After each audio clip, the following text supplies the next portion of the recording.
Lá. Primeiramente, excelente noite aí e vamos que vamos com tudo, vamos com tudo. É isso aí. Deixa eu pôr aqui os slides aqui em ordem. Ótimo, maravilha. Vamos lá. Fechamos o assunto, né? Fechamos o assunto de eletricidade, eletrodinâmica e eletrostática, né? Que é uma coisinha um pouco puxada, né? No conceito e nos assuntos, né, capacitores, né, a gente viu, né, cargas e depois potência, análise de circuitos, e agora vamos dar prosseguimento ao magnetismo, que está linkado com a eletricidade, né, como a gente sabe, né, por isso o nome eletromagnetismo, né, porque um campo elétrico, né, oscilando com um campo magnético, vai gerar ondas eletromagnéticas, né? E aí a gente até avança para campos como física moderna, né? E os fenômenos eletromagnéticos que a gente vai estudar, né? Linkamos aí com várias áreas. Ótica também entra nessa parte de eletromagnetismo, né? Por incrível que pareça, a ótica por causa da luz, né? E aí a gente tem tudo né? Parece que alguma coisa está uma quebra-cabeça que parece que as peças se juntam, né? Mas a gente não vai estudar nada além dos fenômenos magnéticos agora, né? A gente tem que dar uma leve separada. Então vamos que vamos. Iniciando aqui, vamos lá. Magnetismo, né? O que é magnetismo? Né? Primeira coisa é a gente entender esse conceito aqui bem rapidamente, porque a gente tem a noção intuitiva, né? Propriedade que certos minérios de ferro, cobalto e níquel é o famoso fenico, né? Ferro, níquel, cobalto. Lembra do fenico, tá? Esses materiais eles são ferromagnéticos, né? Possuem para atrair alguns corpos, como fragmentos de ferro, por exemplo, né? O primeiro material com propriedades magnéticas observado pelo homem foi a magnetita, tá? Esse aqui é o óxido de ferro, né? Tetraóxido de ferro, né? De triferro, que possui o magnetismo na forma natural, tá? Isso aqui é uma rocha natural, tá? Que possui essa propriedade magnética. Foi descoberto na China milênios atrás, né? Milênios mesmo, né? 2.000 anos atrás. E foi uma coisa fundamental para o desenvolvimento humano, né? Como, por exemplo, as navegações, né? As grandes navegações dos séculos XIV, XV, XVI, né? Possuía na sua estrutura, as navegações elas dependiam de um aparelho chamado bússola, né? A bússola é um instrumento que é o quê? Que é uma agulha que se alinha com as linhas de força do campo magnético terrestre, né? Que nosso planeta ele tem uma propriedade magnética, né? E aí a agulha ela sempre vai se direcionar nas linhas do campo magnético, então ela vai do norte para o sul, né? Então ela vai ficando de acordo com, por exemplo, com o navegar do navio, né? A gente vai mudando a rota e aquele ponteiro também muda. Mas o que acontece? Ele sempre está apontando no sentido norte-sul, né? E aí, quando a gente calibra essa bússola com todos os pontos cardeais, né, as rosas dos ventos, né, a gente vai sabendo exatamente onde é que a gente se encontra, no noroeste, no sudoeste, né? E aí, para a gente chegar até um azimuth, que é um ponto fixo seguindo uma reta, né, a gente traça aquele ponto, e aí se a gente dominar esses conceitos iniciais de proa, né, de rota, de azimuth, a gente chega no local que a gente prevê, né, e se destina. É claro que tem que ter uma carta, né, uma carta náutica, correto? No caso das navegações, uma carta aérea, né, poderia também se chamar de náutica, né, para, por exemplo, você sair daqui e ir para Brasília, né? Como é que o piloto faz? Hoje tem uma tecnologia muito mais avançada, né? GPS, que até substituiu muito, mas na década, por exemplo, de 80, 90, né, a gente não tinha GPS, né? Pelo menos era uma coisa muito, como é que eu posso dizer, nova, né? Um conhecimento novo, não tinha essa tecnologia instaurada. E aí a gente dependia de bússolas, né, de cartas náuticas e navegação, por muitas vezes, e também planos de voo, né? Planos de voo que já definem, né, essas rotas já de forma fixa. Né? Estou querendo sair do Rio para Natal. Como é que eu faço? Já tem uma carta náutica dizendo qual é a rota Rio-Natal, entendeu? E é isso. Então, foi utilizado até há pouco tempo, né? E ainda é utilizado, se caso necessário, né? Vai que dá um problema global aí de pane, a gente tem esse sistema. Mas sem mais delongas, tá? A gente descobriu esse metal, né? Os chineses descobriram esse metal e as propriedades que ele tinham, e aí avançou né, a humanidade. Obviamente que isso aqui, na época, foi uma grande descoberta, né? E alguns metais, quando submetidos ao processo chamado de imantação, eles transformam-se em ímãs artificiais. Eu também posso pegar o ferro, o níquel e o cobalto, né? E os seus derivados, as suas ligas metálicas, que pode ter uma mistura em proporções de ferro, em proporções de níquel, em proporções de cobalto, né? Podem ser outros metais associados a esses três metais, e aí a gente pode produzir de materiais não magnéticos e magnetizá-los e transformá-los em ímãs. Esses são os dados ímãs artificiais, né? Que a gente imanta, né? É o processo, imantação. Ok? Então, em que caso isso pode acontecer? Tem um exemplo aqui. Quando colocamos limalha de ferro próximo a um ímã, em forma de barra, observa-se que a limalha é mais fortemente atraída por suas regiões extremas, denominados polos do ímã. E aqui eles estão aqui, ó, polo norte e sul, tá? O ímã possui dois polos, né? Inseparáveis a princípio, tá? Então você pode ter, mediante os formatos dos ímãs, né, as polaridades em determinadas circunstâncias, sendo que elas sempre vão estar, né, nas suas extremidades, tá? Em princípio. E aqui, ó, são os domínios em que as polaridades elas se dão, né? E de forma simétrica é dividido isso, né? Então, se tem essa quantidade aqui de área destinada ao polo norte, você vai ter a mesma quantidade de área, dependendo do formato do ímã, para o outro polo, ok? Numa barra você tem isso aqui, e numa agulha em forma de bússola, né? E aqui a gente usa o conceito de poder das pontas, que aumenta a sensibilidade desse metal, e aí ele tem respostas bem precisas, né? O ímã em forma de agulha, tá? Isso aqui é muito utilizado nas bússolas, esse formato de agulha, né, para navegação, ok?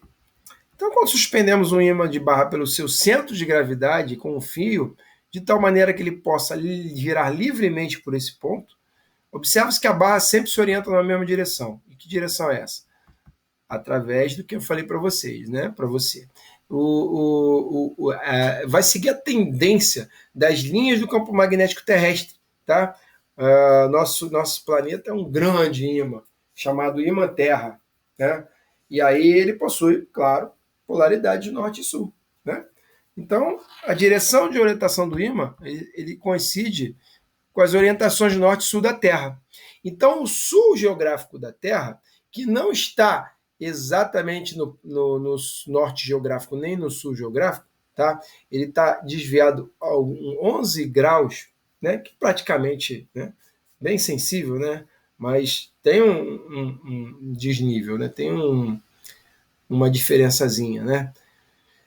Do polo norte geográfico, você tem o sul magnético, né? Por que isso? Porque lá no polo norte geográfico, você possui o polo inverso, né? Do ímã. E a gente vai entender isso aí agora, observando e destrinchando aqui. Vamos lá, só para a gente não atropelar as etapas. Então, assim, os polos de um ímã são chamados norte e sul. Câmbio. Ok. Essa propriedade mostra a existência do campo magnético terrestre, tá? Pois é, como a gente falou, né? Como ele deu exemplo aqui. Pendurei isso numa corda. Aqui, ó. Aqui. Pendurei numa corda. Na extremidade, exatamente no centro de gravidade dessa barra, isso aqui vai andar e vai ficar fixo num ponto. Aí você pergunta, se eu der um peteleco, vai sair do lugar e vai ficar no local que, né? Não, ele vai girar e vai retornar para esse mesmo sentido, né? Independente do que eu faça. Se isso aqui for um ímã, tá? Uma barra imantada, tá ok? Magnetizada. Então, quando isso acontece, a gente fala que existe um campo magnético terrestre que a gente está banhado por ele, tá ok? Além disso, podemos construir bússolas, instrumentos formados por uma agulha magnética que são capazes de orientar o homem geograficamente, ok? Muito bem, muito bem. Então tá aí, ó. Aí o formato que eu falei para você de uma bússola, tá? Então o sul aqui, ó, do ímã, né, tá apontado para o sul geográfico, que é o norte do ímã Terra. Nós vamos entender isso melhor. E o norte aqui está apontando para o norte geográfico, né? Aqui ele não deu desvio, mas existe um leve desvio aqui desse norte geográfico, tá? Para o norte magnético do ímã, tá? Em que aqui está o sul magnético do ímã Terra. E aqui está o norte magnético do ímã Terra. E aí a gente tem exatamente na agulha as orientações norte e sul. Por que isso acontece? Por que aqui é sul do ímã Terra e aqui é norte desse ímã aqui, né, esse ímã artificial, e norte geográfico? Por quê? A gente sabe que polos de nomes contrários eles se atraem, né? E aí essa bússola vai girar se orientando com né, o nome contrário do norte dessa agulha, que é o sul, entendeu? Então é mais ou menos análogo aos polos positivo e negativo, né? Do campo elétrico, correto? Lembra lá? Das cargas elétricas, né? O que acontecia? Polos de nomes contrários se atraem, e nomes, né, iguais se repelem. Aqui a similaridade é bem próxima. Polos, né, não cargas, mas sim polos de nomes contrários, eles se atraem, tá, com uma força de atração magnética. E polos de mesmo nome se repelem, né? Isso você sabe muito bem, né? A gente precisa ficar falando disso aqui por enquanto. Mas para a gente relembrar essa questão do campo magnético terrestre, né? Vamos agora entender como é que isso funciona na prática. Aí, ó. Vamos lá. O fato de a agulha magnética apontar para o polo norte geográfico, tá? É porque no polo norte geográfico existe um sul magnético. Tranquilo? Então imagina que aqui é o norte geográfico, tá? Beleza? Aqui a gente vai ter o sul magnético, não é isso? E aqui não é a agulha da bússola, não, tá? Não é a agulha da bússola, não. Isso aqui é como se fosse um formato do ímã Terra, como se fosse um grande barra de ímã, né? A Terra, né? E aqui, ó, olha o desvio que eu falei para você de 11 graus. Aqui esse cara desenhou certinho, né? Isso aqui existe uma deflexão entre o sul, né, magnético do ímã Terra e o norte geográfico, né, da Terra. Ok? Dúvida até aqui? Então, existe essas inversões, tá? Que quando eu posiciono aqui em qualquer lugar do planeta, vai vir a agulha do Polo Norte, vai apontar exatamente nessa linha aqui. Vai ficar o norte da agulha no sul do ímã Terra, tá? Que é próximo do Polo Norte geográfico. E assim por diante. Beleza? E aí, contrário, o norte magnético da Terra está próximo do sul geográfico, em que a agulha vai apontar para o sul, né, da agulha, porque vão ser nomes contrários. E aí vão se atrair. Tudo bem? E lá do outro lado, obviamente, se repelir. Então vai ter um momento magnético, um desvio, uma deflexão muito rápida. Tá? O que não é o caso, porque a Terra é tão grande que você não vai ver essa sensibilidade, porque, né, a não ser que a gente viajasse com uma grande velocidade, né? O que não é o caso, tá? Na maioria das vezes, né? Então, aqui é a representação esquemática do ímã Terra, como se aqui fosse uma barra de ímã grandona, do tamanho da Terra, né? E aí é exatamente que ela fica assim, tá bom? Então, se a gente colocar agulhas aqui em vários pontos da Terra, todos eles vão se orientar no sentido norte-sul, né, magnético, tá? Então, a gente costuma dizer que as linhas saem do Polo Norte e entram no Polo Sul, tá bom? Fazem esse sentido aqui, ó. Então, nós temos vários, né, como é que a gente pode falar? Vetores, campo magnético, que a gente chama de B, tá? Por que B? Né? É histórico, né? Isso é histórico. Provavelmente é alguma coisa ligada à língua inglesa, não é verdade? Então, B é o campo magnético. Aqui, ó, nosso, que tem um vetor, então vetor campo magnético, tudo bem? Tá conseguindo enxergar aí? Tá pequeno? O vetor campo magnético, ele é o quê? Vamos imaginar aqui a Terra, né?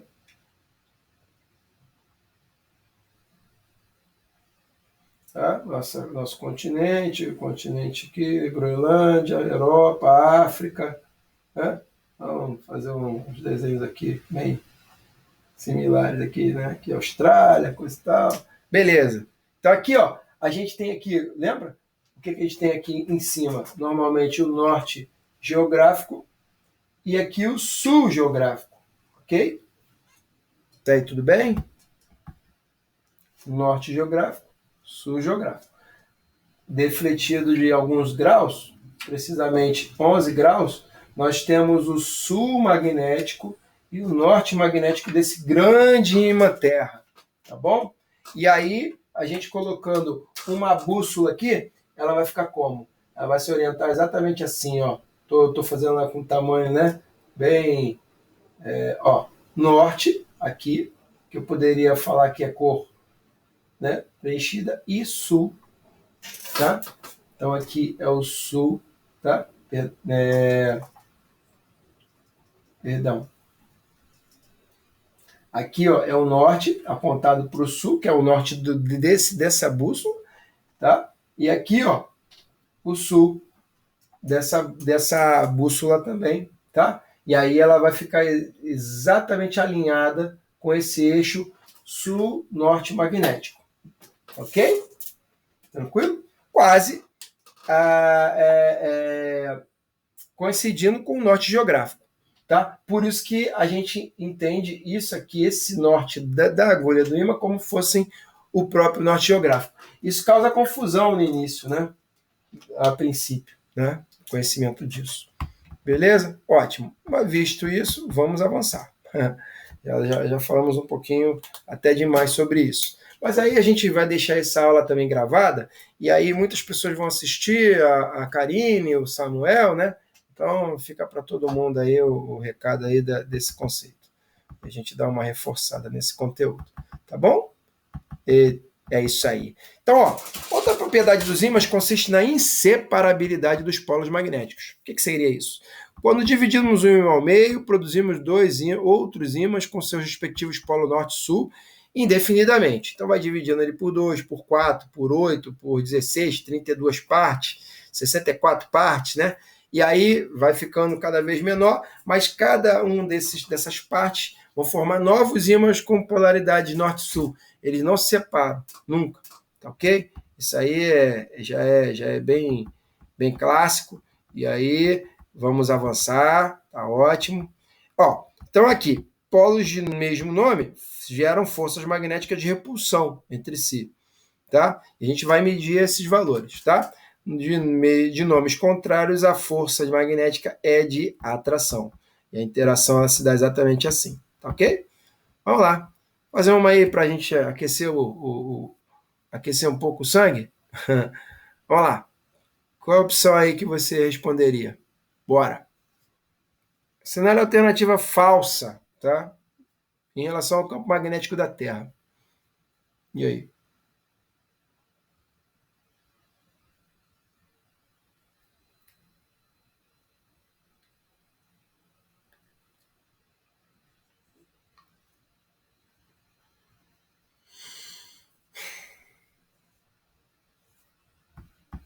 Como é que a gente responderia isso aí?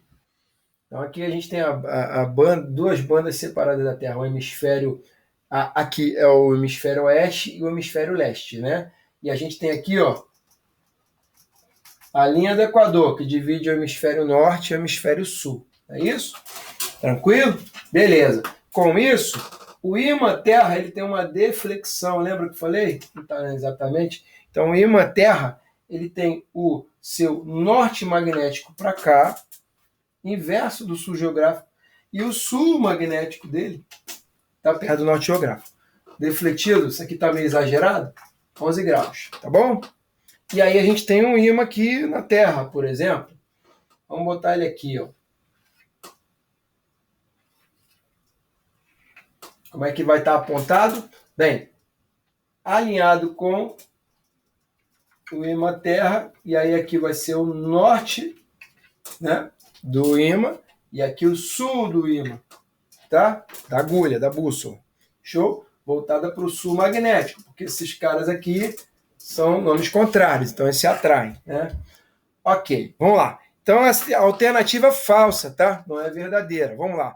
O campo magnético da Terra, ele não é uniforme? Verdadeiro ou falso é claro que não é uniforme. Por que não é uniforme? Porque as linhas de campo magnético, ó, elas fazem, ó, como se fossem, ó, eixos aqui, ó, tá vendo? E aí, nas regiões mais próximas dos polos, você está percebendo que as linhas de campo magnético, elas são muito mais concentradas do que aqui mais distante? Está percebendo isso? Aqui, ó, é mais concentrada as linhas. Então, o campo magnético próximo dos polos é muito mais intenso. É onde forma as tais auroras boreais, são aqueles desenhos bonitões. Não sei se você já ouviu falar em aurora boreal. Isso é até legal, porque pode até ser uma curiosidade, alguma coisa cobrada, né, pela especialista, né?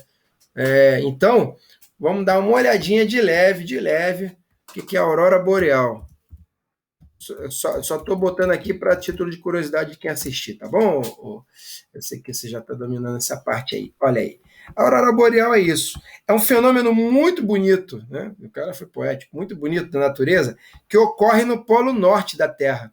E por que só ocorre no polo norte da Terra? Vamos lá entender o porquê. Ela resulta do impacto dos ventos solares com o campo magnético do planeta. Por quê? Lá onde eu falei para você, ó, imagina que o polo norte está aqui. Está concentrada as linhas de campo magnético numa forma muito mais, né? Como aquilo são vapores de metais, né? Os ventos solares também têm vapores de metais, e nisso entra o ferro, o que vai acontecer? Aquilo vai começar a tomar o formato das linhas do campo magnético. E vai formar coisas assim, ó, umas coisas muito bonitas assim, ó. E parece até uma pintura, né? O que acontece lá perto do polo norte da Terra, né? Esses desenhos aqui, ó, dos ventos solares, tá? E isso aqui está acompanhando as linhas do campo magnético da Terra, se concentrando, seguindo, porque as linhas nunca se cruzam, tá? As linhas do campo magnético elas nunca se cruzam, então elas seguem uma tendência, que aí vai formando esses desenhos aqui, coisa mais linda, nesse formato verde, né? Deve ser uma coisa assim fantástica, né? Nos polos dizem que não, né? Então, esse é um fenômeno magnético, né? E assim, o que acontece? Dependendo do ponto da Terra, se for aqui na extremidade, quase não tem dia, ou quase não tem noite, né? Depende do ponto onde você esteja, né? Ou tem 3 horas de dia, né, claro, de luz clara, e 9 horas escuro, dependendo do ponto, né? Se estiver mais voltado para onde a parte não recebe a incidência solar, né? Apesar da Terra girar. Claro que em algum momento, um dado momento, você vai ter iluminação, mas na maior parte não, dependendo da região. E aí, esses fenômenos eles são bem intensos e contínuos, né? Né? E aí a gente vê em alguns pontos da Terra, principalmente nos polos, ok? Ele diz no Polo Norte, mas eu acredito também no Sul haja, né? Eu teria que fazer um estudo mais aprofundado disso. Mas é bem legal. Aqui, ó, vou te mostrar um que é muito parecido e que leva a gente a entender um pouco, como se fossem as linhas do campo magnético. Aqui, tá percebendo? É meio que arrastado, entendeu? Os ventos solares, que possuem alguns fragmentos de metal, né? De ferro principalmente. Beleza? É isso. Isso é a aurora boreal. É um fenômeno, né? A gente não sabe nem tanto se, mas Ficou legal aí, a título de curiosidade e domínio do conteúdo, né? Então é isso aí. Então ele é uniforme, realmente não é uniforme, isso é verdadeiro, não é verdade? Isso aqui é verdadeiro, então não é a opção correta. O eixo norte-sul geográfico está próximo do eixo sul-norte magnético. Verdadeiro ou falso? O eixo norte-sul geográfico está próximo do eixo norte-sul magnético. E aí? Bem, eu consideraria isso como verdadeiro, porque os eixos não estão não estão paralelamente alinhados, né? Mas eles estão defletidos num ângulo muito pequeno. Vamos ver se a resposta aí não vai me surpreender, mas eu confirmaria isso como verdadeiro. E aí também não é essa opção, tá bom?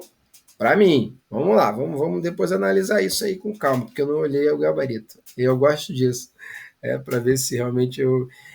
A Charlie aqui, ó, perto dos. Entendeu a Bravo? Entendeu a Bravo? Porque que está próximo, não está coincidindo, né? Porque essa deflexão do ímã Terra, né? Norte-sul magnético, próximo do eixo norte-sul geográfico. Nessa deflexão de 11 graus, que é muito pertinho, né? Que é uma deflexão bem baixa. Show? Tranquilo? Entendeu a Bravo? Por que ela é verdadeira?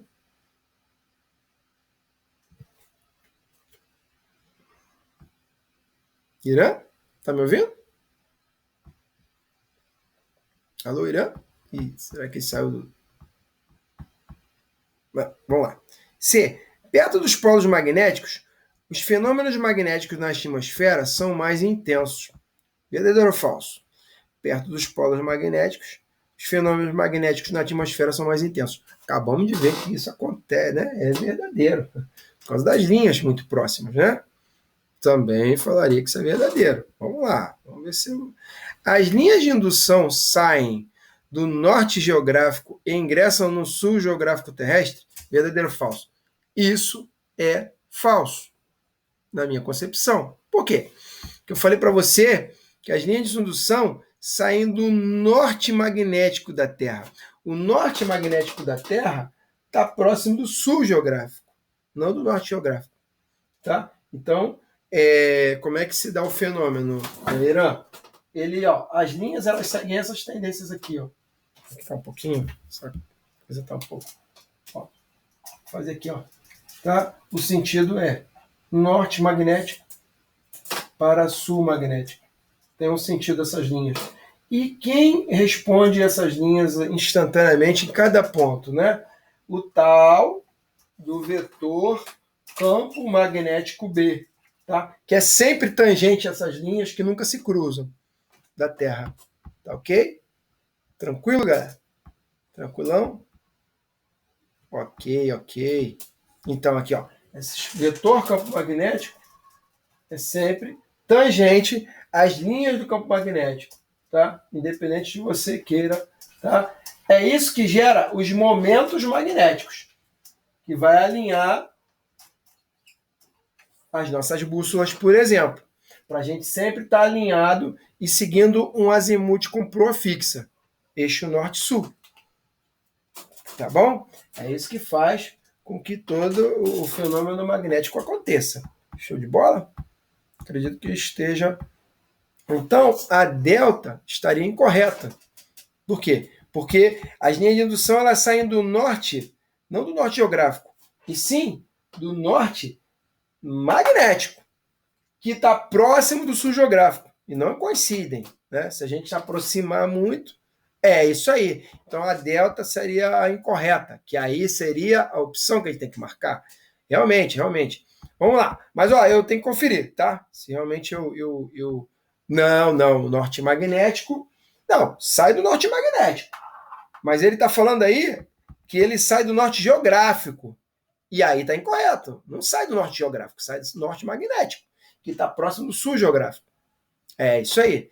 Então, essa delta aí, para mim, é que está incorreta. E eco, o extremo norte da agulha magnética de uma bússola se orienta ao polo sul magnético terrestre. Bem, tem que ser verdadeira para não quebrar minha cara, né?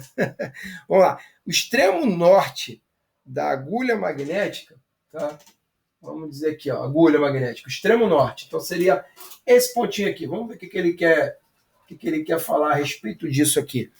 Se orienta ao polo sul magnético terrestre. Sim, sim. Vemos aqui que ele vai nessa direção, porque são nomes contrários e nomes contrários se atraem. Então isso aqui também está correto. Beleza? Show de bola, Irã? Conseguiu aí matar a pane? Ótimo. O alfa correto, o bravo correto, Charlie correto, delta incorreto. Exatamente. As linhas de indução saem do sul geográfico, norte magnético, e ingressam no norte geográfico, que é o sul magnético. Câmbio? Isso aí, realmente, esse ponto a gente tem que estudar bastante, porque isso causa um pouquinho de confusão mesmo. Causa muita confusão. Tá? Eu, né, estudante de física, já me encrencava com isso, né?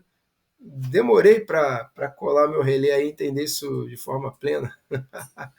Tá bom? Então, fica tranquilo que isso aí faz parte mesmo da nossa, né, do aprendizado, tá? Mas aí saiu com alguma dúvida ou tá tranquilo para a gente avançar? Tem alguma coisa que você não entendeu nesse escopo aqui que a gente tratou?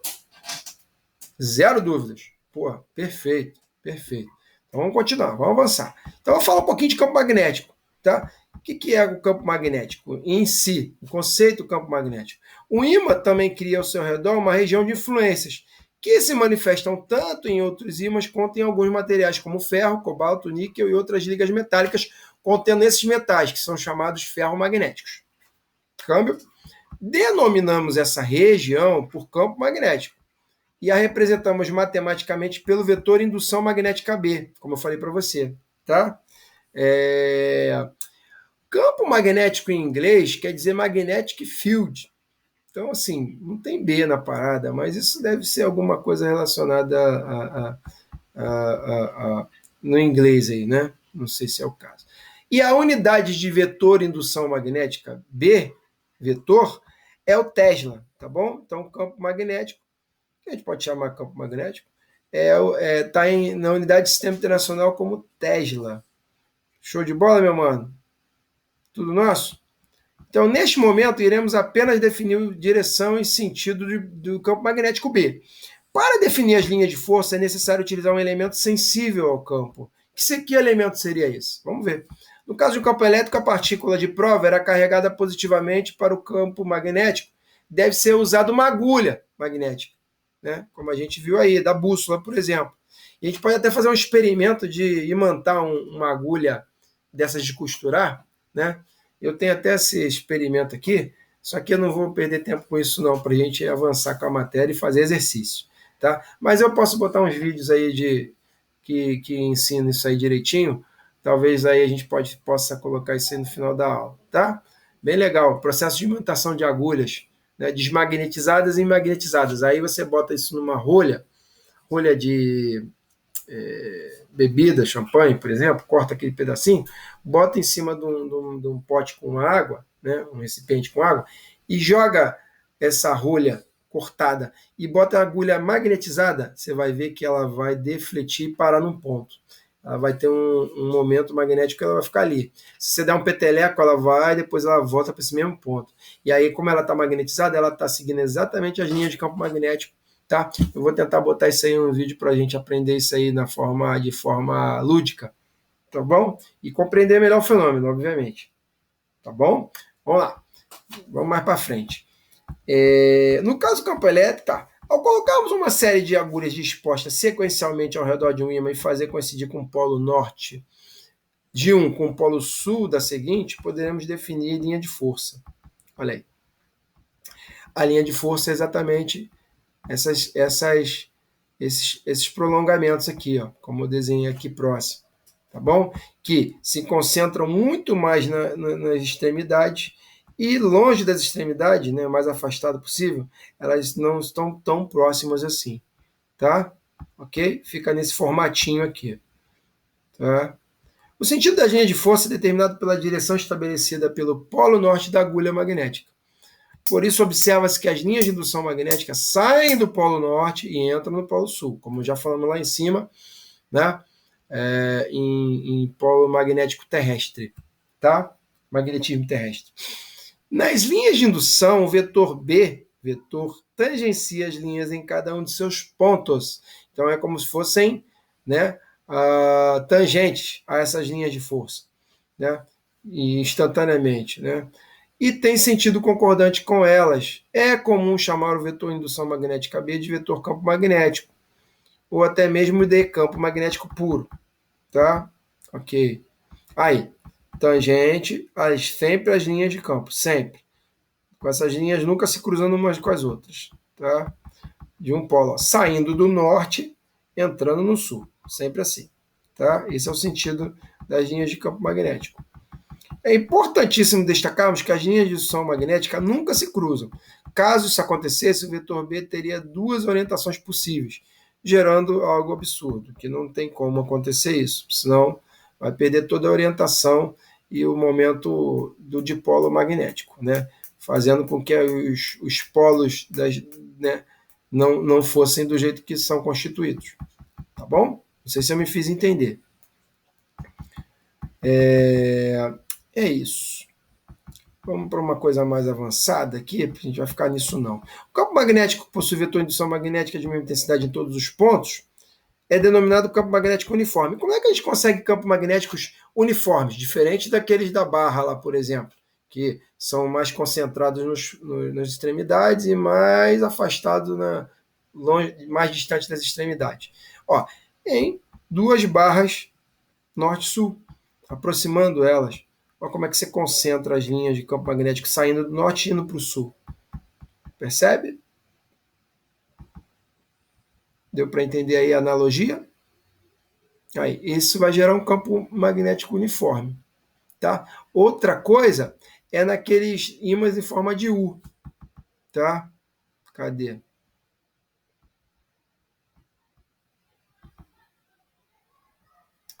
Vou botar lá em cima que é para mostrar. Lá também você vai gerar campos magnéticos bem uniformes. Em que situações? Essa aqui, ó. Nesse formato aqui, ó. Aqui, ó, tá vendo? Ímã em forma de ferradura. Ele botou fechadura, ferradura. Tá?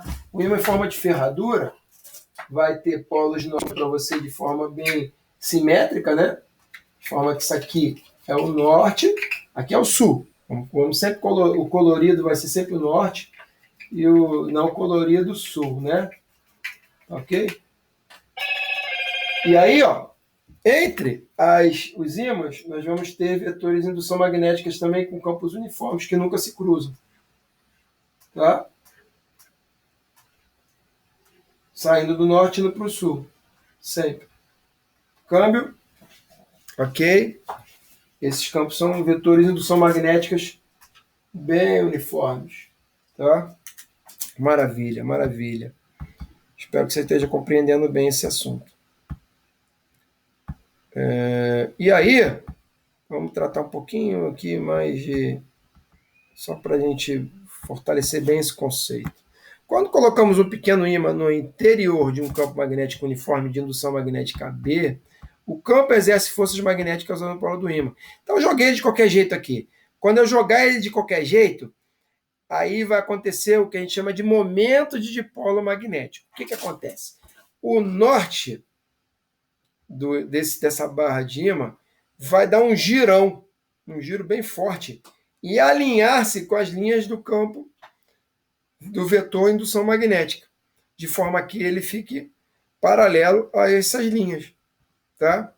Quem vai fazer isso é a própria força magnética, que a gente vai ter que estudar isso mais para frente. Ela que vai trazer alinhado esse eixo, porque os domínios magnéticos estão alinhados, tá? Imantados, tá? Numa determinada direção e sentido. E aí o ímã que for mergulhado aqui vai ter que se alinhar, tá? E aí olha que interessante. Aqui o sul dessa barra de ímã mergulhada nesse campão magnético vai ficar voltado para o norte desse imão magnético. O imãzinho de prova fica mergulhado nesse imão, que é onde ele está banhado pelas linhas de campo magnético, vetor de indução magnética. Show de bola? Então, em magnetismo é comum usarmos notações de flechas, que pode acontecer que a gente precise usar o tridimensional. Né? E aí, quando a gente usa o tridimensional, a gente tem um plano e mais o terceiro vetor, né, que é o quê? É um vetor que como é que eu falo? Está normal o plano dessa tela do nosso computador, por exemplo. Né? Vetor normal para mim, vindo para a minha direção, ou entrando na sua direção aí. Tá? E aí, quando isso acontece, nós também temos que prever isso, né? Porque as linhas de força elas se espalham de forma no volume, né? Com comprimento, largura e profundidade. Então, a gente vai fazer uma anotação que se o vetor estiver saindo da tela do computador, como por exemplo daqui para mim, ó, daqui para mim, a gente vai colocar uma bolinha. Essa vai ser a anotação saindo. Isso você também com certeza lembra do semestre passado. E entrando na tela, indo em direção a você aí, ao teu encontro, ó, vamos dizer que esse vermelho aqui seja a seta de um vetor. Né? Indo para você aí, ela tem essa convenção aqui, ó, o xizinho do X-Men, beleza? Show de bola? Então essas vão ser as notações. Então, mais um exercíciozinho aí para a gente tentar trabalhar isso aí bem, tá? Vamos lá. Acerca dos ímãs e das interações magnéticas é incorreto, de novo, ele insistiu que é incorreto. Afirmar que, quer tentar aí responder? Tudo que a gente viu até agora? E alfa, um ímã que faz com que limagens de ferro seja aderido predominantemente nas regiões às suas extremidades próximas, também está certo. Tá? Nisso, eu quero até mostrar um experimento da limalha de ferro banhada no ímã. Sabe o que é limalha de ferro, né? Limalha de ferro, imagina um bombril, né? Aqueles, como é que fala o nome daquele negócio? Esponjas de aço, né? Que o pessoal, né, as mamães, nossas famílias aí usam em suas cozinhas, né? Usam o bombril, né? Imagina que se você começasse a tirar pedaços daquilo, fizesse pedacinhos pequenininhos, pequenininhos. A gente chama aquilo de limalha de ferro, tá? Ou quando você corta o ferro, não sai aquelas fagulhinhas, aqueles pedacinhos de ferro, aquilo ali é limalha de ferro. Se a gente colocar num papel e colocar um ímã embaixo desse papel, você vai ver que vão se formar linhas de indução magnética, tá? Bem próximo disso aqui, ó. Vamos lá. Limalhas de ferro banhadas por um campo magnético.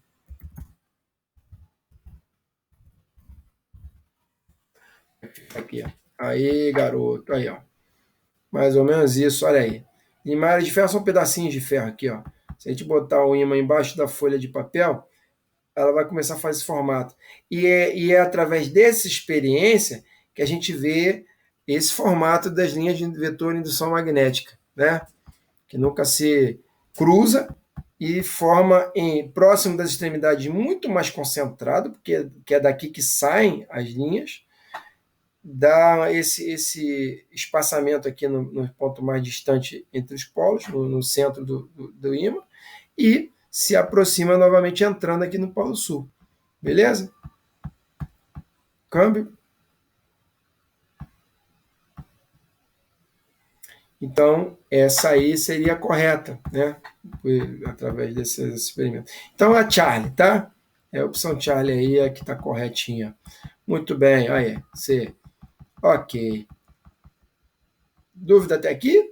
Eu não vou no Orsted porque a gente tem aqui uns desenhos bem interessantes e eu queria te mostrar a experiência de Orsted, né? Mas antes da experiência de Orsted, eu queria te mostrar, dar uma revisada em tudo que a gente falou, né? Vamos lá.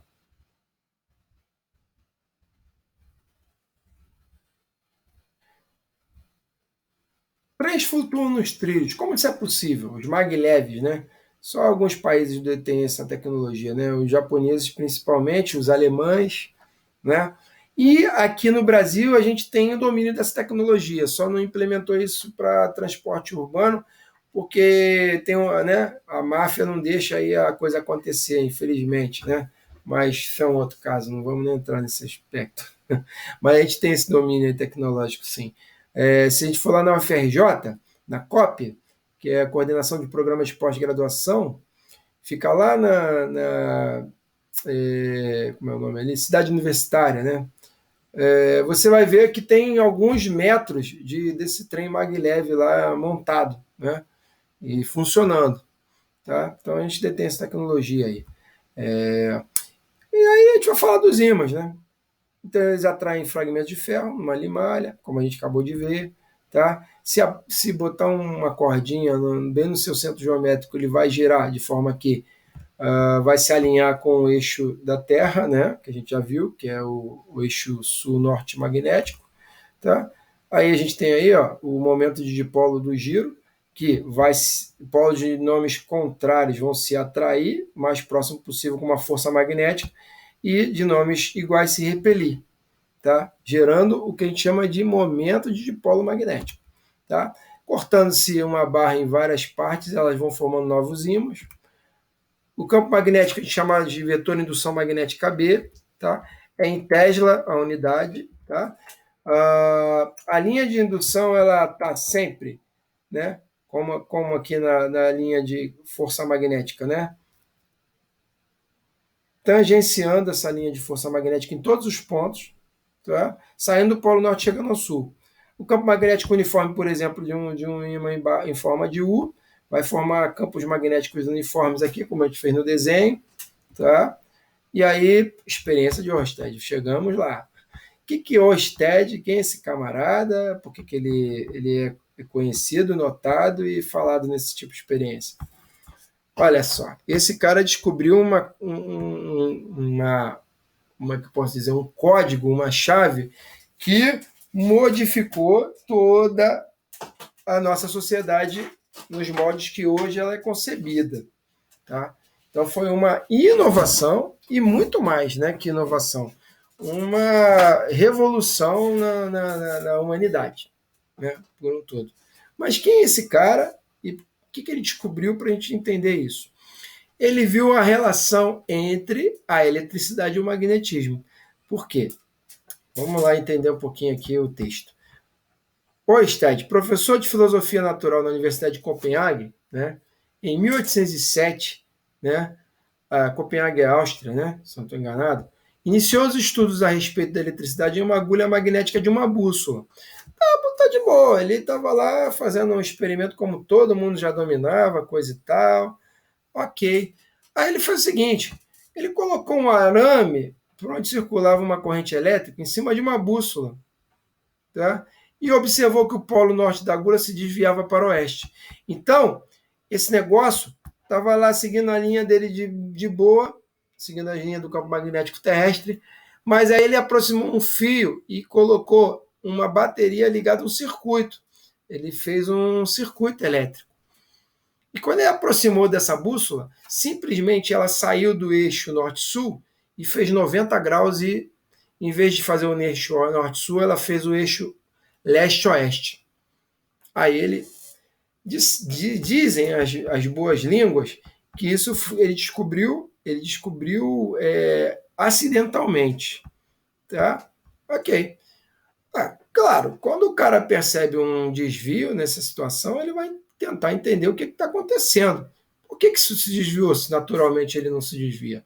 Mas quando eu aproximei um fio com circulação de cargas em movimento, que são elétrons em movimento, que é a corrente elétrica, ele se desviava esses 90 graus.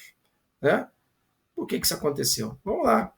Então ele colocou o arame de cima para baixo e observou que ela se desviava agora no sentido leste-oeste, não oeste-leste. Ela dava uns 180 graus e desviava o contrário. Uau! Vamos lá. Por que acontecia isso? A partir desses resultados, Ørsted concluiu que a agulha imantada da bússola só poderia se mover pois ela sofreu ação de uma força magnética. Então, ele viu que cargas elétricas em movimento, corrente elétrica, geravam campos magnéticos também. E isso poderia se criar ímãs artificiais através desse fenômeno elétrico, que não deixa de ser um fenômeno elétrico, né? Dando como consequência o fenômeno magnético. E aí a coisa se estreitou entre eletricidade e magnetismo, que até antes eram estudados de formas separadas, como a gente ainda faz, mas a gente já sabe que essas coisas elas não são separadas entre si enquanto conceito, são complementares, ok? Beleza? Então, ele deduziu que a corrente elétrica produziu o efeito magnético. Então, cargas em movimento, corrente elétrica, geram campos magnéticos ao seu redor. Ok? Por aí. Então, a conclusão da experiência é que quando a corrente elétrica atravessa um condutor, um fio de cobre, por exemplo, em torno deste se estabelece um campo magnético. Mais tarde, um amigo matemático em destaque chamado Ampère estudou o experimento de Ørsted. E aí Ampère fez miséria. Esse cara aqui destruiu. Tanto é que a gente chama a unidade do Sistema Internacional de Corrente Elétrica em ampere, tá? Foi um físico francês. E esse A aqui tem um acento grave, tá? Ele não colocou, mas tem. Ampère fez passar uma corrente por uma bobina, que é um conjunto de espiras circulares. Então ele concentrou os fios de cobre próximos uns aos outros, de forma concêntrica, numa espiral, né? Que vai formar um cilindro, tá? Exatamente aqui desse formato aqui. E percebeu que o campo magnético estabelecido na bobina era semelhante a um ímã de barra. Aí. Fazendo exatamente as mesmas coisas, concentrando as linhas de força aqui dentro, concentrando mesmo, formando linhas bem densas, tá? Olha aqui, as linhas entrando aqui no Polo Norte e saindo, perdão, contrário, saindo no norte e entrando no sul, tá vendo? Quando ele fez um solenoide, que é uma bobina, né, fio em formato de caracol, né, ou seja, uma, como é que eu posso dizer o nome? Helicoidal, né, formato helicoidal. Vai vir no fio aqui, vai fazendo círculos concêntricos, e aí todas aquelas linhas do campo magnético ficam bem fortes e concentradas aqui dentro. Consegue enxergar isso? Exatamente parecido como uma barra de um ímã. Lá dentro, as densidades das linhas do campo magnético dentro de uma barra de um ímã também são bem densas e concentradas. Show? E aí criou-se o solenoide. E esse aqui até virou um dispositivo elétrico, que tem, por exemplo, nas nossas máquinas de lavar, tá? Para fazer algum efeito aí acontecer, da lavagem das roupas, né? Então, é o seguinte, partículas com cargas em movimento são fonte de campo magnético. Campos magnéticos são gerados também por correntes elétricas, não que necessariamente seja só por isso. Por exemplo, as pedras de magnetita, que são ímãs naturais, não geram correntes elétricas. Pode até ser que, em primeira aproximação, ela crie essas correntes elétricas dentro da pedra, né? Não sei se é bem o caso disso. Teria que me aprofundar mais no assunto. Confesso que não tenho esse domínio de conhecimento. Mas é alguma coisa ligada ao spin do elétron, né? O giro do elétron lá são os domínios magnéticos, né? Não tem bem uma coisa de corrente elétrica dentro de uma pedra de magnetita ou de um ímã natural qualquer, tá? Pelo menos foi o que eu li até agora. Podemos dizer que para um condutor atravessado por uma corrente, o campo elétrico que há em torno dele é consequência do movimento orientado de elétrons livres. Então, elétrons ordenados que passam num condutor vão gerando círculos concêntricos, que são os campos magnéticos. Então, a gente tem a tal da regra da mão direita, né? Corrente elétrica, ó, e aqui entrando ou saindo no plano? Entrando no plano, né? Que seria o nosso xizinho, bolinha com xizinho, né? Vão gerar campos, ó, no sentido da regra da mão direita, nesse sentido aqui. Então, para mim, isso aqui é sentido horário. Para você que está chegando do outro lado da tela, é sentido anti-horário. Correto? Olhando de frente é anti-horário, olhando de trás, como eu enxergo, horário. Câmbio? Entendeu aí? Depende da perspectiva de visão. Dúvida? Não? Então é isso. Zero dúvida. Ótimo, ótimo. Então, estamos, né? Aí. Olha os elétrons aqui andando aqui dentro do condutor de cobre, né? Que a gente já viu em eletrodinâmica, né? Por isso a associação. Então, a Ørsted descobriu isso e revolucionou. Existe uma conexão entre eletricidade e magnetismo. Até então, ninguém tinha descoberto isso. Isso foi em 1807, né? Vamos dizer. Olha aí, numa visão mais, né, uma visão agora em perspectiva, imagina que esse cara azulzinho aqui é o condutor, é um fio de cobre, passe corrente aqui, nesse sentido, ó, de baixo para cima. Então vai girar, ó, nesse sentido, ó, sempre usando a mão direita. Pá, pá. Pá, pá. Aqui, ó. Pá, pá. Ok? Ok? Beleza? Usando sempre a mão direita. Nunca a esquerda, porque senão vai inverter a situação. Tá? Nesse caso, olha aí. Olha a regra da mão direita aí que a gente falou, ó. Corrente nesse sentido aqui de baixo para cima, giro no sentido, se eu olhar para cima, ó, vou olhar para cima aqui o meu irmão, ó, se eu olhando para cima aqui subindo, né, o que vai acontecer aqui? O sentido é anti-horário. Tá? Se eu olhar por baixo, o sentido é horário. Tá ok? Beleza? Depende da perspectiva. Só fazendo a regra da mão direita para entender. E vamos fazer exercício sobre isso, pode ficar tranquilo. Tá? De acordo com a orientação das agulhas magnéticas ao redor do fio, foi possível criar uma regra prática para determinar os sentidos da linha de indução. Tá? Olha aí. Vamos para o exercíciozinho? Que tal? Antes do exercíciozinho, eu vou pegar o slide e dar uma avançada também no slide. Vamos lá. Aí, experiência do Ørsted. 1820, um falou 1807, né? Aqui está 1820. Se eu não me engano, é 1820 mesmo, tá? Essa data aqui que está exata, tá? Eu sempre li em 1820. Ørsted descobriu que a passagem da corrente elétrica por um fio condutor produz um campo magnético. Então, a bateria ligada no circuito fechado, quando você... ela está desenergizada, ó, o circuito está aberto, não está circulando elétrons nesse fio, tá? Aí ele está aqui de boa, seguindo as linhas do campo magnético terrestre norte-sul, de boa, maravilha. Aí eu vou e fecho essa chave, ó, o interruptorzinho. E aí começa a circular a corrente do ponto de maior potencial para o menor potencial. Aí isso vai defletir 90 graus. Ó. Ok? Isso ele percebeu. E aí, olha só a situação. O campo magnético no centro de uma espira circular, tá? Foi descoberto por quem?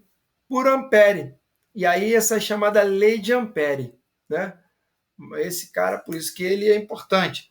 Porque o Ørsted ficou nesse feijão com arroz aí que ele descobriu, que já fez um estrago na ciência, né? De forma positiva. Mas aí o Ørsted ficou só nessa.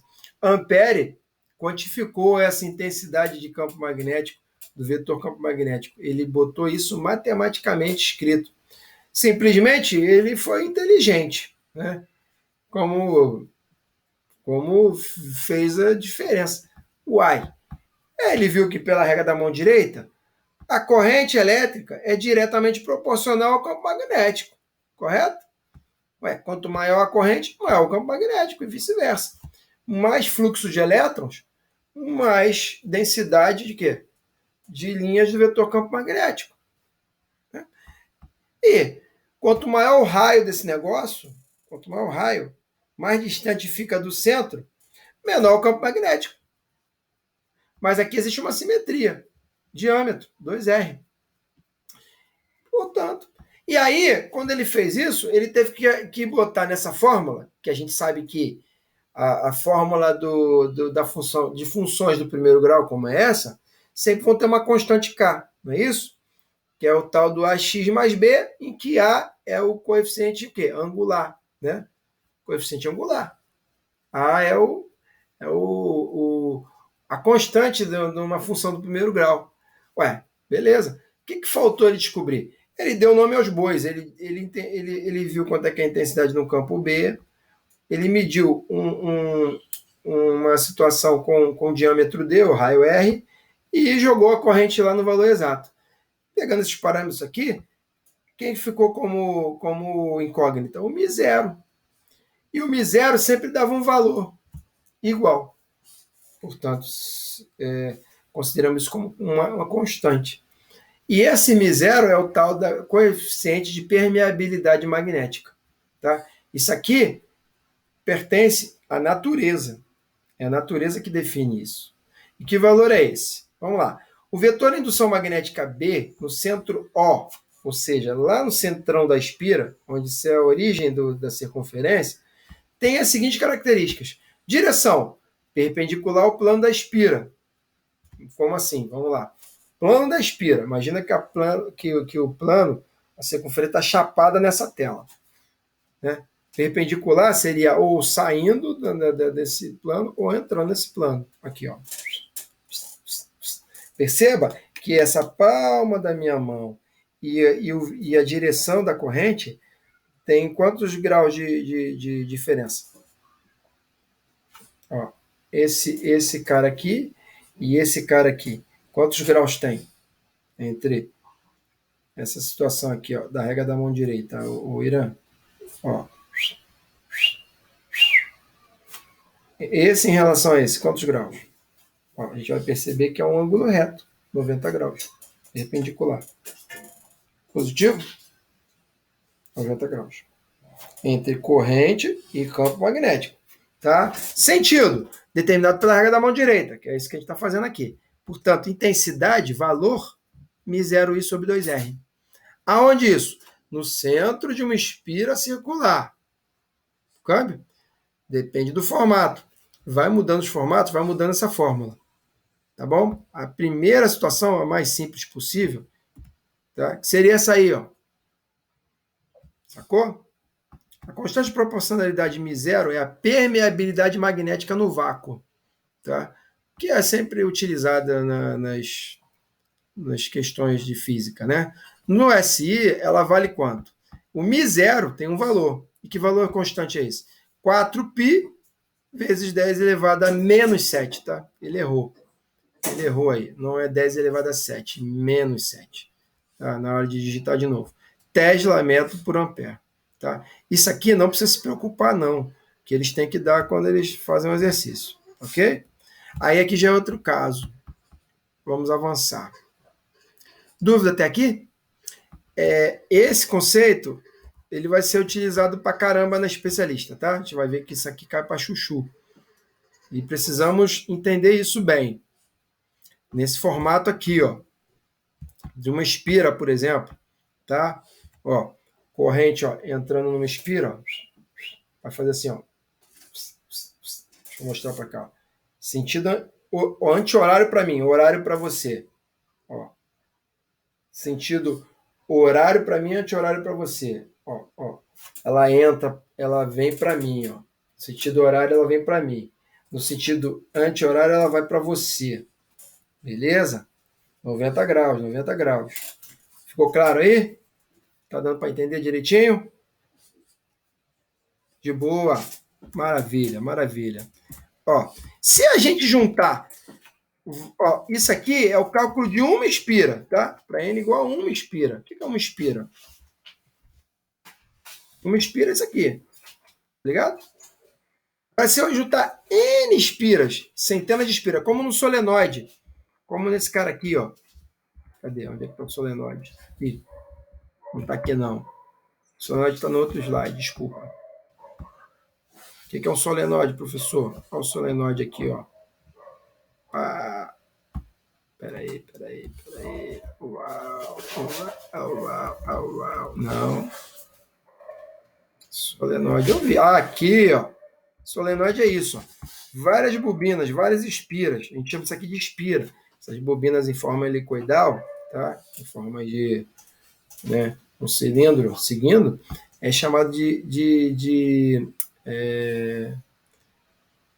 espiras, tá? N espiras. O que a gente vai ter de resultado? Vamos lá.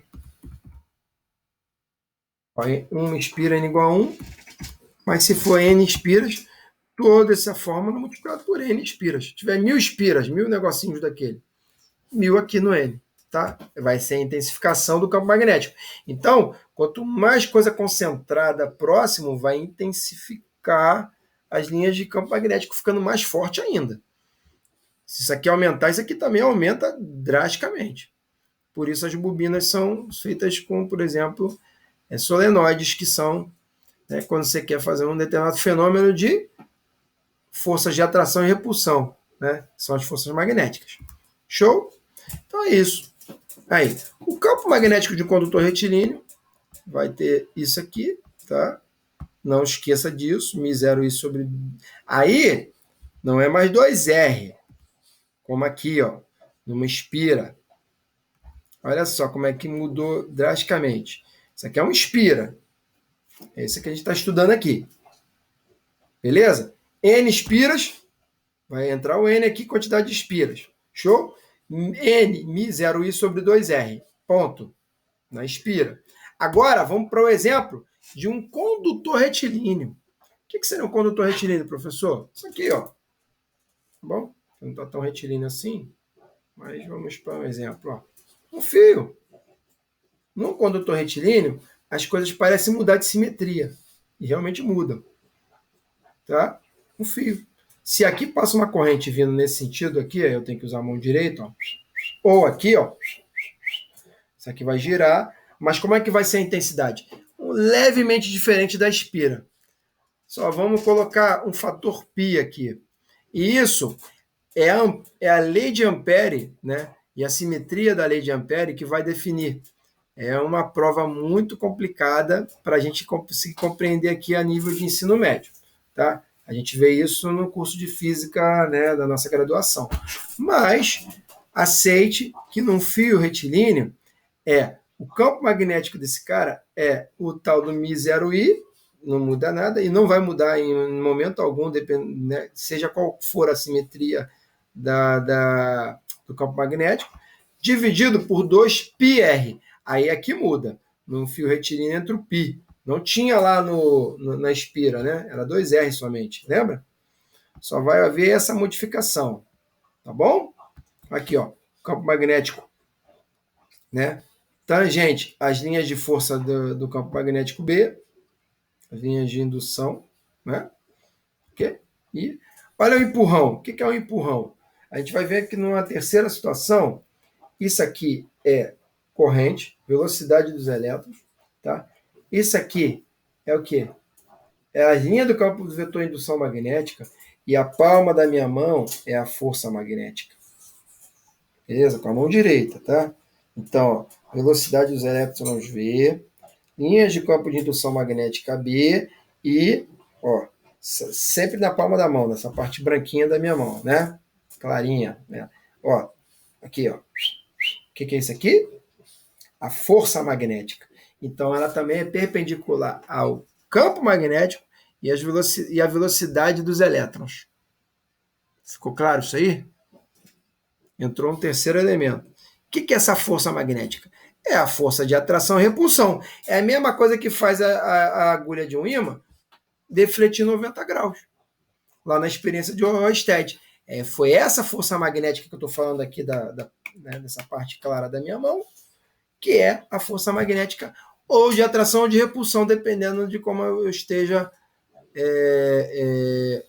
como é que eu posso dizer, convencionando aquele estudo. A gente vai ter que fazer a análise. Beleza? Ficou claro aqui, meu irmão? Dúvida? Então, vamos lá. Existem duas diferenças, por enquanto. Você vai ver que tem mais alguns outros formatos. Não vamos estudar todos, mas vamos estudar 4 casos. Tá? Já vimos 2. Qual o primeiro caso? Espira circular, não foi? Espira circular. Qual é a fórmula da espira circular mesmo? Pela lei de Ampère, né? E esse camarada chamado Ampère foi o quê? Foi o cara que quantificou a experiência de Ørsted, que ele descobriu, percebeu. Pela lei de Ampère, nós vamos ter algumas formas de acordo com o formato, tá? De quem? Do condutor. Tá? Se ele fizer isso aqui, ó, a gente chama isso aqui de espira. Tá bom? Que é um fio no formato circular. Tá?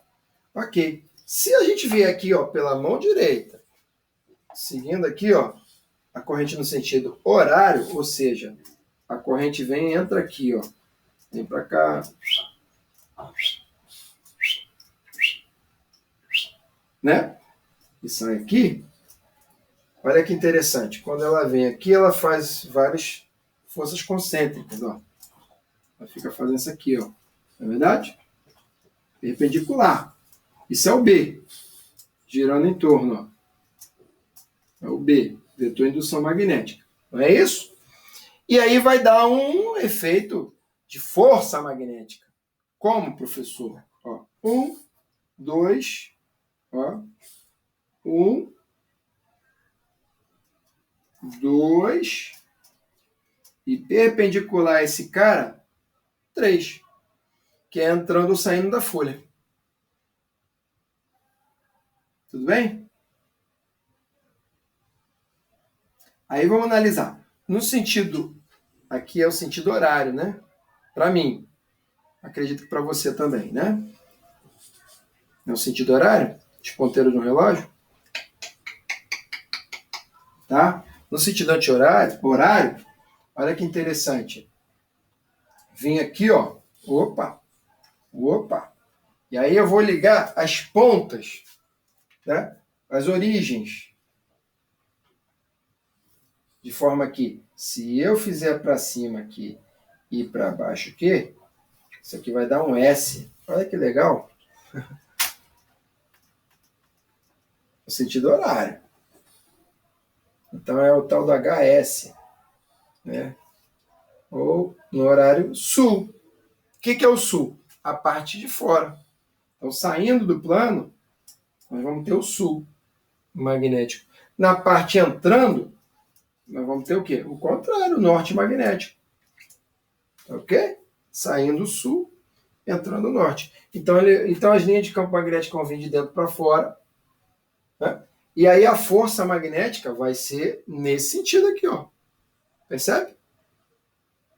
Entendeu? Entendeu aqui a situação? Brasil? Me fiz entender?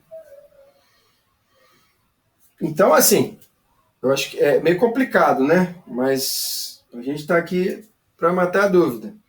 Ó, se o sentido for anti-horário, isso aqui vai acontecer assim e a coisa vai se inverter. De forma que sentido horário vai ser o sul para fora e o norte para dentro.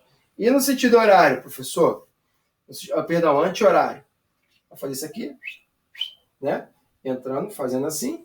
Aí a gente faz aqui, ó, que o sentido horário, anti-horário, desculpa, falando toda hora a mesma coisa. Ó, vão ter origens e destinos. Não é isso? Como aqui. E se a gente ligar essas origens, ó, vai virar um N. Então, o que isso significa? Que no lado externo do quadro para mim, saindo do meu plano, vai ter o norte. Lá atrás do quadro vai ter o sul. Então, ele vai sair de norte para o sul. Então, vai entrar e a força magnética vai ser empurrando ele lá para dentro, não para fora. Tá? Por isso que a gente usa essas regras aí. Tá?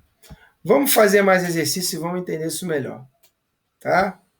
E eu nem vou avançar mais a matéria, eu vou ficar por aqui para não confundir nossas cabeças completamente. Câmbio? Olha aí, show de bola? Tudo ótimo para você? Melhor agora? Então, esse aqui é o condutor retilíneo. Ampere fez uma simetria, achou μ0i sobre 2πr. Tá? Eu estou falando de espira. Então, se eu estou falando de espira, eu tenho que vir para cá. μ0i sobre 2r. E se for n espiras, n μ0i sobre 2r, em que n é a quantidade de espiras que vão concentrando cada vez mais o campo magnético. Isso aqui é módulo, tá? Vai dar em que unidade mesmo, Irã? Qual é a unidade de vetor? Pode perceber que aqui não tem nem seta. Está falando de módulo mesmo, só de valor. Então, a unidade no Sistema Internacional do vetor indução magnética é dada em que unidade mesmo? Que eu falei? A um grande físico que inventou a corrente alternada. É o tal do Tesla. Tá bom? que é o nome da mesma empresa, para você não esquecer nunca mais, a empresa de carros elétricos, né? Tesla, né? Beleza? Show de bola? Confuso aí? Tá tranquilo? Deu bom?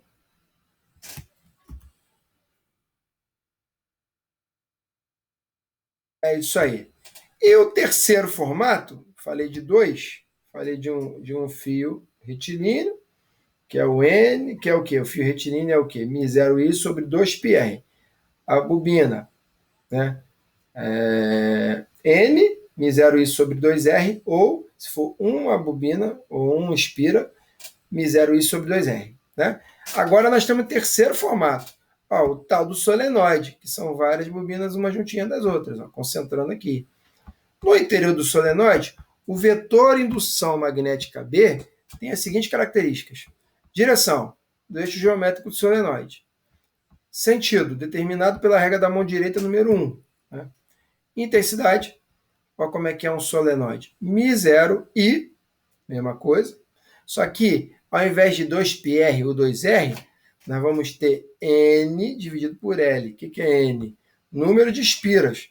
Aqui nesse exemplo, nós temos 1, 2, 3, 4, 5, 6 espiras. Tá? Então aqui N seria igual a 6.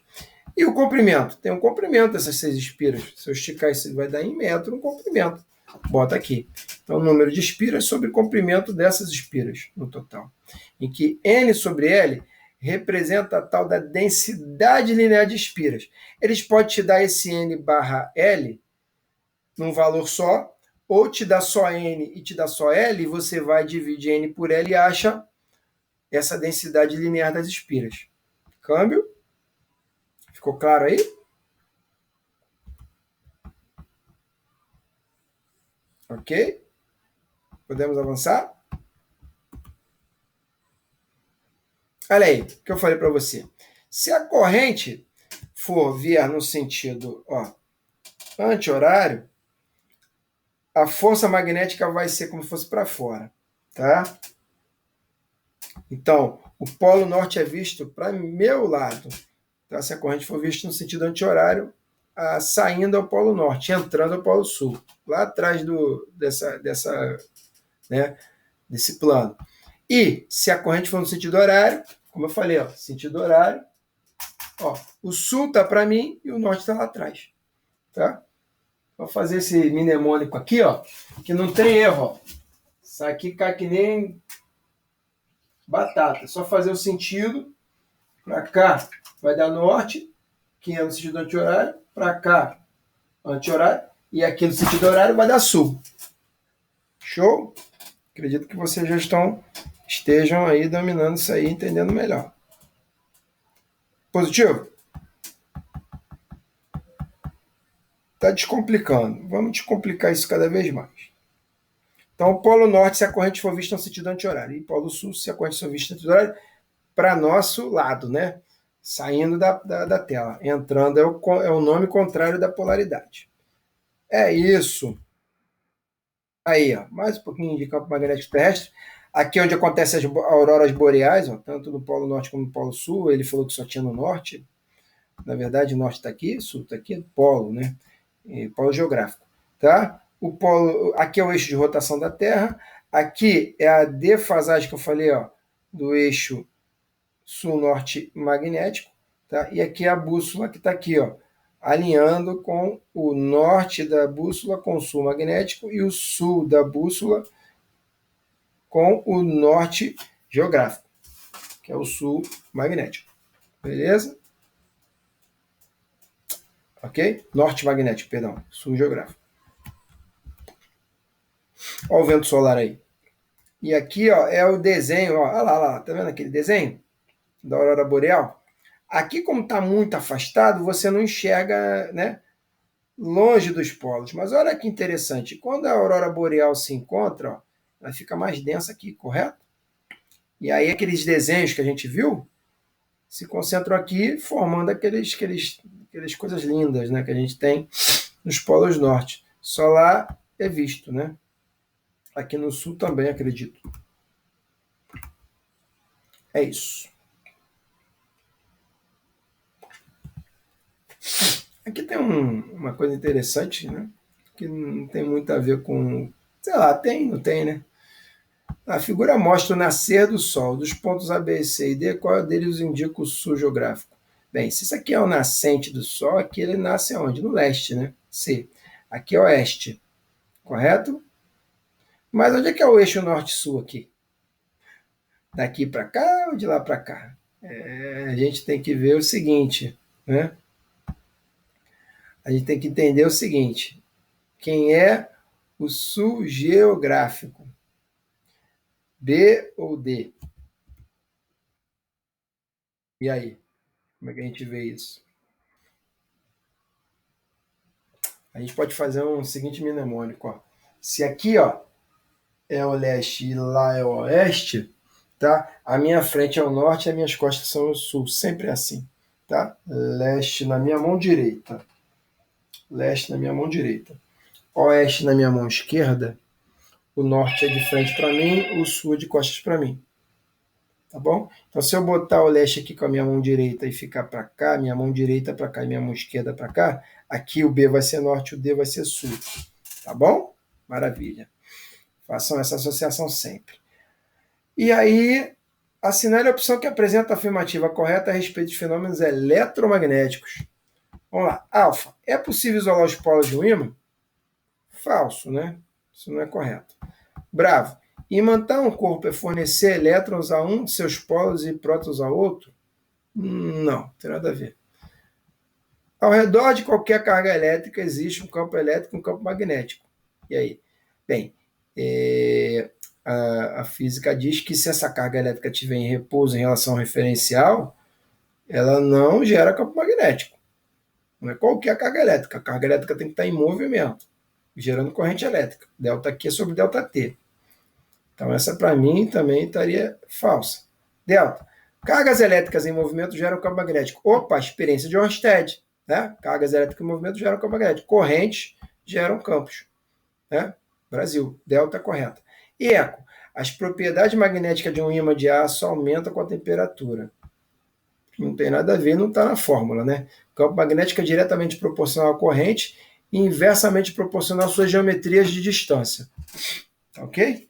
Muito bem. E aí, ó, um exercíciozinho de...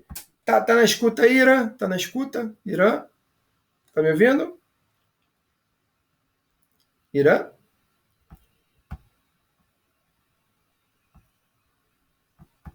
Então, vamos lá.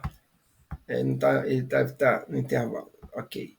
Um fio de cobre reto extenso é percorrido por uma corrente I, 1,5 ampere. Qual a intensidade do vetor campo magnético originado em um ponto à distância R igual a 0,25 metros do fio? Tá? Dado μ0, que é o coeficiente de permeabilidade magnética, 4 vezes 10 elevado a menos 7. Tesla vezes metro por ampere. E aí, galera? Como é que a gente vai fazer isso aí? Vamos que vamos? Vamos lá. Se o fio é um fio retilíneo, né? Como é que fica o formato em relação à lei de Ampere mesmo? Vamos lá.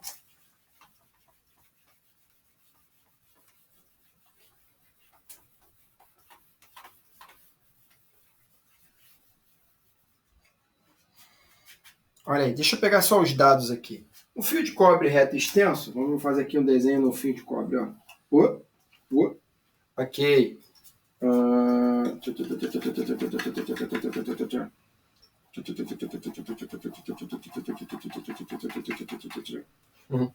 Um fio de cobre reto extenso é percorrido por uma corrente I de quantos amperes? 1,5 ampere. Muito bem. Ok. Qual é a intensidade do vetor campo magnético? B. Isso em módulo, não direção e sentido. Né? Originado em um ponto, a distância R daqui, ó, do centro, né? Aqui, ó, mais ou menos aqui, R, 0,25 metros. Tá ok? Dados. que o coeficiente da permeabilidade magnética, 4π vezes 10 elevado a menos 7 Tesla metro por ampere, né? Como fala aí, como manda o figurino. Vamos fazer o cálculo disso. Como é que a gente faz o cálculo disso mesmo, gente? Através da geometria dada, né, que não é algo simples, é muito complexo, da lei de Ampere, para o fio retilíneo, condutor retilíneo, né? Para o condutor retilíneo. Muito bem. E aí? Por aqui, vem para mim. Vem para mim. Close aqui. Close. Opa. Um close aqui para mim. Vamos lá. O que a lei de Ampere fala mesmo, pessoal? Para o condutor retilíneo, depende do formato, né? Que o campo magnético de um fio condutor retilíneo é dado por μ0i dividido por 2πr, em que R é a distância do raio, né? Aqui do condutor. Essa distância do centro O até onde está coincidindo o fenômeno magnético, né? Está muito simétrico aqui, ó. Vamos dizer assim, ó. Papo, lepo. Beleza? Então aqui, ó. B é 4π vezes 10 a menos 7, multiplicado pela corrente, que dá 1,5, dividido por qual termo? 2π vezes o raio. O raio já está em metro, né? 2,5 vezes 10 a menos 1 metro. Ok? 2,5 vezes 10 a menos 1 metro. Vamos lá. Como é que a gente faz isso aqui? Corta o π com π, por 2 dá 1, por 2, por 4 dá 2, né? Ok? E aí, galera, esse campo magnético B aqui, ele vai ter o seguinte, 2 vezes 1,5, que é da corrente, 3. 3,0. Vezes 10 a menos 7, é vezes 10 a menos 7 mesmo. A gente vai ver que vai ter que fazer uma mudança aí. 2,5 vezes 10 a menos 1, tá ok? Vem aqui para baixo. 10 a menos 1. Vamos lá. 3 dividido por 2,5 dá quanto? Quanto é que dá? 30 dividido por 25, no caso. Né? 30 dividido por 25. Por 1 dá 5, perde o 0. Por 2, 50 a 0, nada. 1,2. Esse valor vai dar 1,2 vezes 10 a menos 6. Por quê? O 10 a menos 1 aqui vai subir positivo e vai se cruzar com 10 a menos 7. 10 a menos 7 vezes 10 a primeira dá 10 a menos 6. Então, 1,2 vezes 10 a 6 Tesla de campo magnético, que é o tal do 1,2 microtesla de campo magnético. Ok? Tem essa opção aí? Vamos ver? Vamos ver se eu errei alguma coisa aqui, se eu deixei de colocar. Vamos dar uma olhadinha. Deu 1,2. Aqui, ó. 1,2 vezes 10 a menos 6 Tesla. Opção Charlie. Câmbio. Maravilha, né? Esse é clássico. Esse exercício é clássico né, no estudo da lei de Ampere, né? Estamos bem avançados, né? Estamos bem avançados no assunto. E aí uma curiosidade aí dos trens maglev, né? Que é aqueles que eu falei que são chamados trem-bala, né? Que atingem velocidades próximas a 500 km por hora, né? É um negócio fantástico, né? O fenômeno em si, né? Os trens maglev utilizam o magnetismo para flutuar sobre suas vias. Impulsionados por ímãs ou eletroímãs, eles se deslocam num colchão de ar, de modo que são eliminados os atritos de escorregamento e rolamento. A ausência de atrito e o perfil aerodinâmico do trem permite que ele atinja velocidades elevadas. E aí, esse texto aí é interessante para quem estiver curioso para entender isso melhor, tá bom? É isso. Por hoje nós vamos ficar por aqui, tá? Vamos fazer muito mais exercícios nos próximos encontros.